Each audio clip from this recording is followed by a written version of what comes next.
कानपुर देहात की जहां समिति की बैठक में जमकर बवाल हुआ है और आमने सामने आए अकबरपुर सांसद और पूर्व सांसद।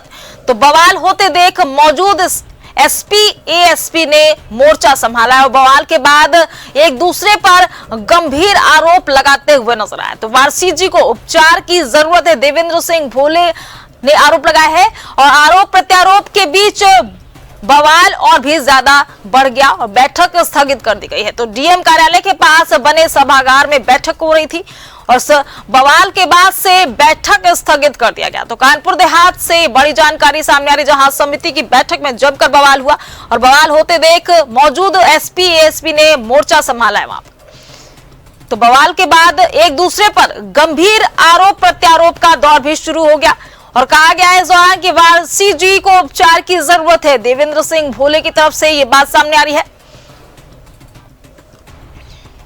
तो कानपुर देहात से ये जानकारी सामने आ रही है और इसी खबर पर हमारे सहयोगी मनोज सिंह जुड़ गए हैं। मनोज, क्या कुछ और जानकारी सामने आ पा रही है? बैठक में जमकर बवाल हुआ है। जी देखिए, मामला उस समय प्रकाश में आया जब जिला विकास सामान्य और निगरानी समिति की बैठक संपन्न हुई थी। तो बैठक में अनिल शुक्रवारसी जो पूर्व सांसद रहे हैं और सांसद देवेंद्र सिंह भोले आमने सामने थे। वहीं पर अनिल शुक्रवारसी के द्वारा आरोप लगाते हुए बताया गया कि कुछ बाहरी लोगों को, गुंडों को जो है बुला करके बैठाया गया है। वहीं जब इस मामले में सांसद जी से बात हुई तो सांसद जी के द्वारा साफ तौर से बताया गया कि ये वो मनोनीत सदस्य थे जो भारत सरकार के द्वारा चयनित किए जाते हैं और भारत सरकार के द्वारा ही नियुक्त किए जाते हैं। वही लोग बैठे हुए थे। वही जब ये मामला इसके बाद जब आया है तो कहीं ना कहीं जो कल अकबरपुर रनिया औद्योगिक क्षेत्र में जो प्लास्टिक फैक्ट्री में आग का मामला सामने आया था, वो वाला मामला भी गहराता है और उस वाले मामले पर भी आरोप प्रत्यारोप लगाते हुए वारसी जी जो है सांसद जी के ऊपर आरोप लगाते हैं कि सांसद जी अपने गुर्गों के द्वारा पहले शिकायत करवाते हैं, फिर शिकायत के बाद अदा वसूली करवाते हैं।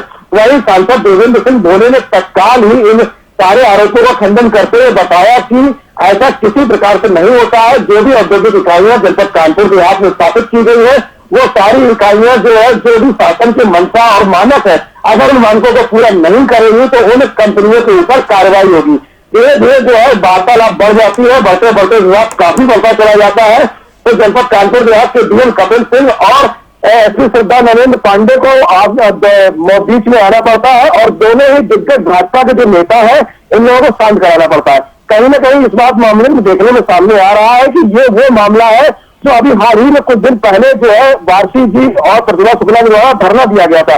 कहीं ना कहीं देवेंद्र सिंह भोले ने भी कटाक्ष लगाते हुए या पीछे प्रहार करते हुए इनको बाहर किया है कि आपने अक्सर हमेशा देखा होगा कि अधिकारियों को धरना देते हुए जो है लोगों को और सबको देखा गया है, लेकिन कभी राजनेता या किसी सम्मानित प्रतिष्ठित पे जो धरना देता है, कहीं ना कहीं ये बात जो है अब दोबारा से उछलकर सामने आने लगी है। जी चलिए मनोज जी, बहुत बहुत शुक्रिया आपका हमारे साथ जुड़ने के लिए। तो कानपुर देहात से जानकारी सामने आई, जहां दो पक्षों में आरोप प्रत्यारोप दौर के बाद से बैठक को स्थगित कर दिया गया।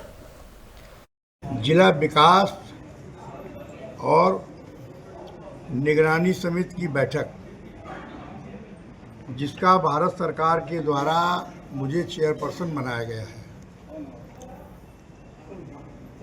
सबके सहयोग से 5 ग्राम प्रधान जो आरक्षण का तरीका है, जो गाइडलाइन है, और 4 वह मेंबर जो मेरी सहमति से, जिलाधिकारी की सहमति से भारत सरकार जाते हैं और भारत सरकार से नामित होकर आते हैं।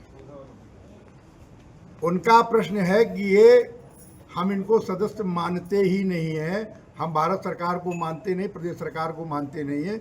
इस विषय के लेके पहला बिंदु हुआ कि आप कृपया गाइडलाइन को देख लें, अगर गाइडलाइन में वो चीज़ है तो आप इसको कैसे कह सकते हैं। 4-5 गुंडों को बैठाल करके उनको जबरदस्ती मेंबर बना के दिशा का, और इस मीटिंग पे जो है क्या नाम लोगों को टारगेट करते हैं, लोगों को बेइज्जती करते हैं और सबको जो है परेशान करते हैं, जबरदस्ती मुकदमे लिखाते हैं, फैक्ट्री वालों को टारगेट करते हैं, फिर इनके लोगों जा करके वहाँ वसूली काम करते हैं।